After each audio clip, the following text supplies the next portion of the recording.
Hey guys, how's it going? Welcome back. So we're back with my right-handed telly. I'm still playing this thing. I'm really enjoying my adventure into playing right-handed guitar. Lefty is a heck of a lot more fun for me just because I've been doing it all my life, but right-handed is awesome too. So anyways, today we're going to talk about the capo. Now, there will be people out there, especially on Facebook groups, that they're snobs when it comes to a capo. They think that if you use a capo, you're not a very good guitar player, you're a wuss, and they'll call you every name under the book, right? Well, they're wrong. Capos are very useful tools, and just because they don't want to use one doesn't mean anything. And it doesn't make you any lesser of a player because you might have to actually use a capo, right? And a lot of times capos are used because of a person's lack of chord knowledge, which is a big thing.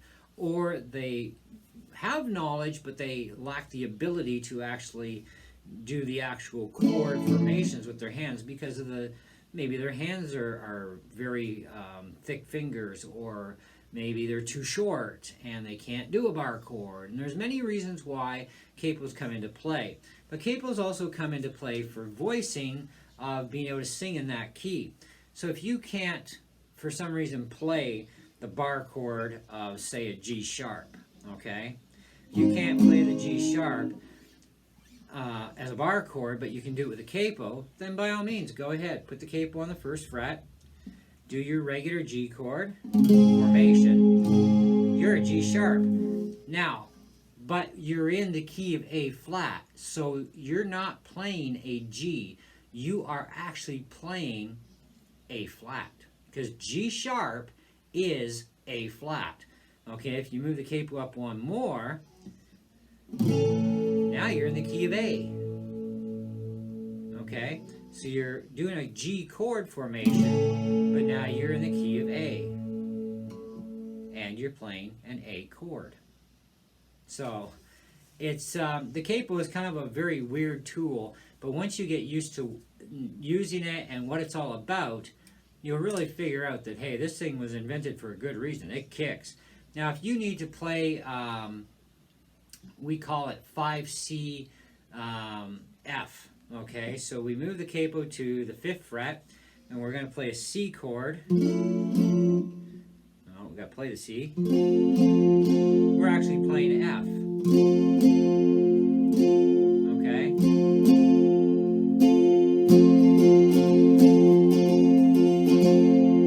So if you want to know if that really truly is an F, listen to the chord.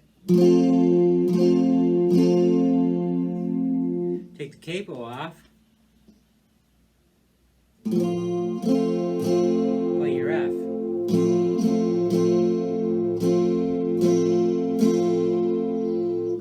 Put the capo back on. Play the C. It's only a little bit different, just a hair, but they sound identical otherwise. Because they are. They're the same chord, but a slightly different voicing, which is not a big deal, right? And, you know, you only have 7 chords, by the way. You got A, B, C, D, E, F, G. But then you have over 30,000 variations of those 7 chords. And that's mental. That's a lot of chords. I'm lucky I've only got like a little over 500 plugged away in my brain, and I'm always trying to learn and memorize new chords all the time. So I can get around the fretboard with or without a capo.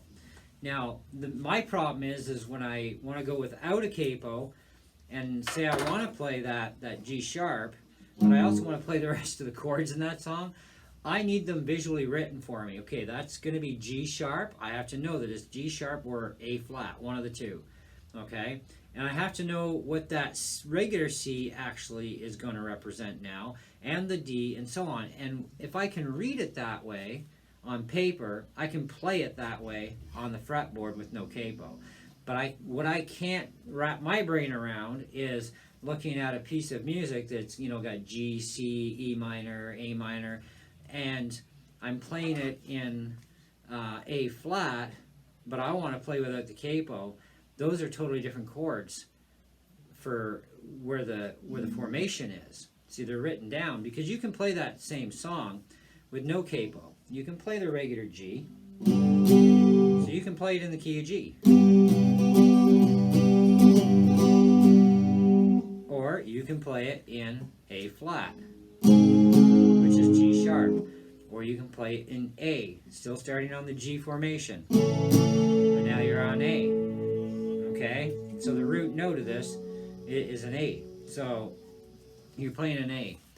But you know, so capos have a great use for being able to do this, and if you need to get your singing pitch more to the capo and how it voices over playing the bar chord part, you could do that too with the capo.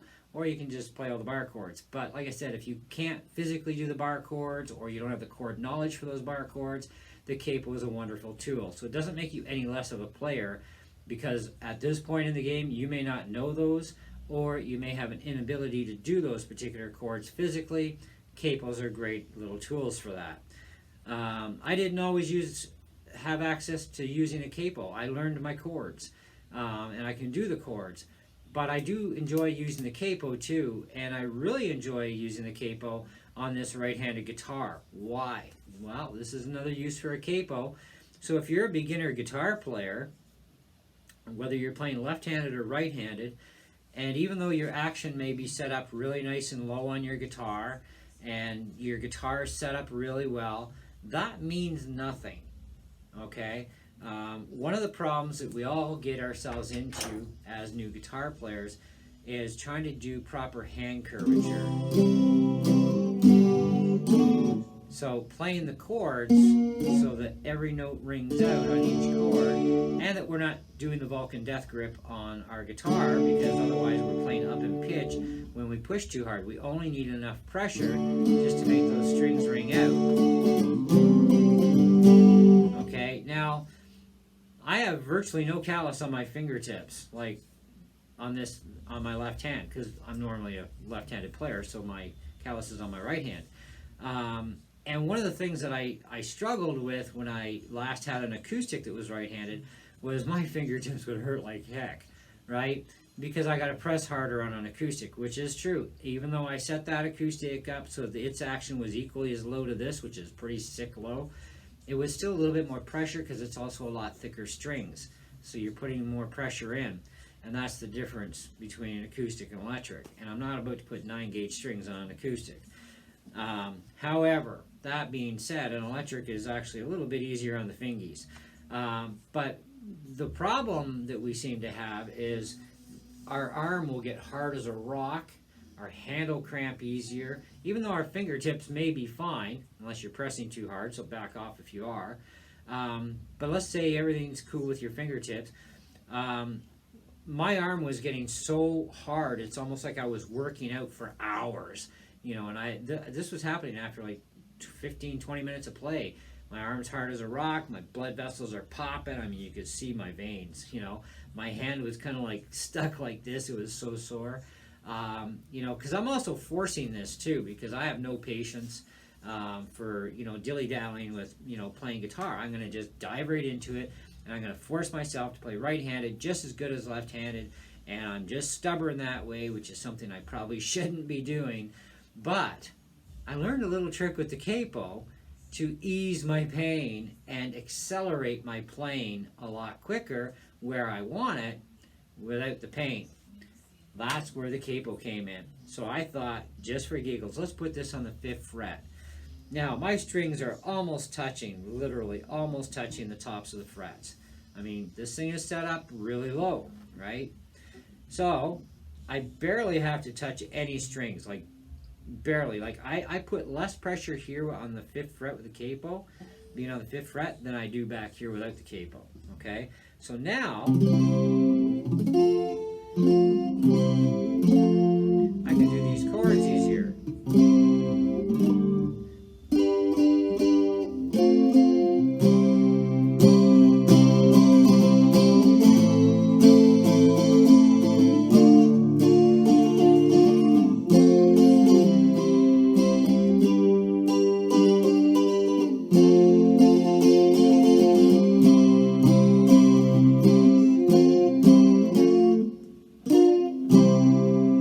So I can do the chords easier. I can do my chord changing quicker And because my arm is in more toward my body, because I'm so far up on the fretboard with the capo, it's easier on me and I can get that curvature correction going ahead of time.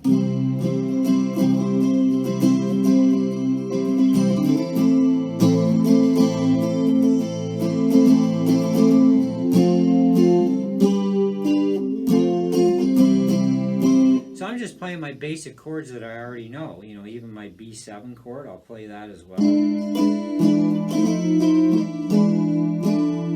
Right, and my A7 chord, and so on and so on. So I'm playing all my chords. I'm working on the fingerings of all those chord formations, but on the 5th fret, and it's made it so much easier, even for strumming, because now everything I can bring in to the same angles the way I play left-handed. So if I want to even do some hand dampening stuff, which is very difficult as a newbie, but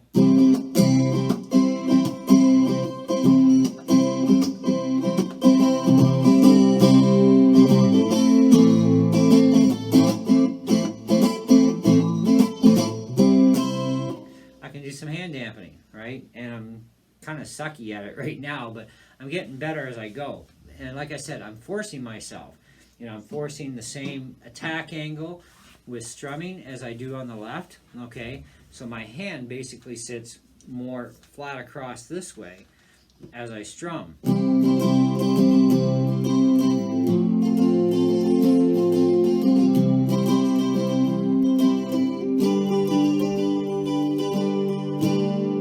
Okay?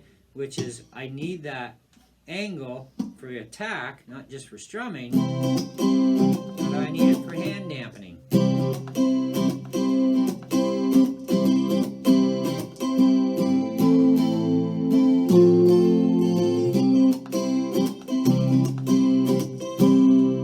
Now another thing that gives you very smooth strumming action as well, even as a beginner and right up into being an intermediate, even a pro player. This is a .46 millimeter cat's pick. It's a nylon pick. You'll never wear these things out. I also use a .53. Now, on my left-handed guitars, I'm pretty much all the time .53 millimeter.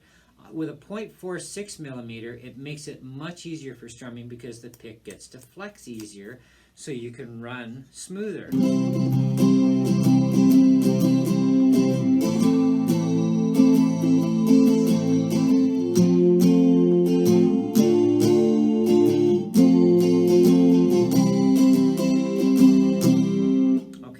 So now I'm kind of used to doing that. So now I can take the capo off and try it back here.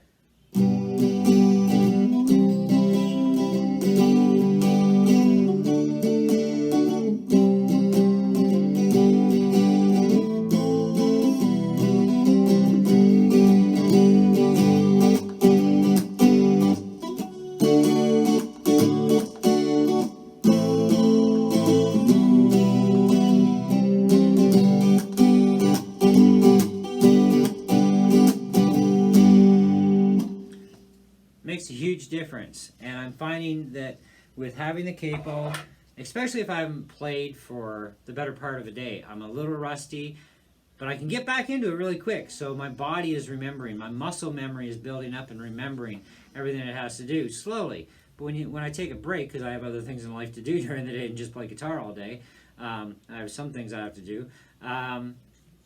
You know, I have to just put the capo on for a couple minutes, get into the groove, take it off, and I'm good. I can sit here for 5-6 hours and just go nuts. But I need that initial couple of minutes with the capo on a fret somewhere, even if I start at the 3rd fret. You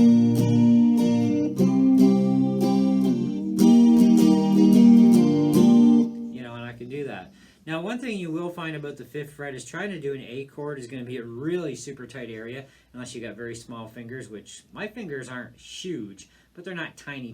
I don't have dainty little fingers, and I don't exactly have super long fingers, but my hands are more than big enough to work with any guitar I want and play all my bar chords, etc. So I'm not worried about that part. It's getting into that initial groove. And seeing as the capo on the 5th fret and the 3rd fret and so on, it's helping with my hand curvature and relieving the pain in my arm, which I no longer have very hardly anything now. I now have got self-corrected down here for my hand curvature to work out automatically better because it's so used to doing it here. When I'm moving it now it's falling into more of a natural place. It's not so bad. So that's a tip for you guys who are beginners. You know, if you're wondering about what a capo is used for, what you can use it for, and to make yourself a better guitar player quicker, I also have a video on that too. But I wanted to touch on the capo thing and all the uses for a capo. You know, the capo has more than one use. And I think it's very important to share this information with you guys because I've not seen a video about this yet, especially about anybody talking about, well, put it on the 5th fret there and start strumming away and work on your strumming and your chording and you'll be fine. You know, and I find that I'm strumming a lot sooner too and smoother by being in this more condensed area in here first. But it is important to use a very, very flexible pick. When I've been teaching for over 25 years now, and I start my students out with a .38 mil, which is ridiculously thin. But it really helps a lot of those students that really just can't move their wrist right at the beginning. It helps them smooth out. And then I move them up to the .46 after a while. And then once they're really good at playing, then, you know, it's like whatever you want to use, you know. But if you go too thick of a pick, you're going to stutter and you're strumming too much. You got to stay smooth on your strumming, okay?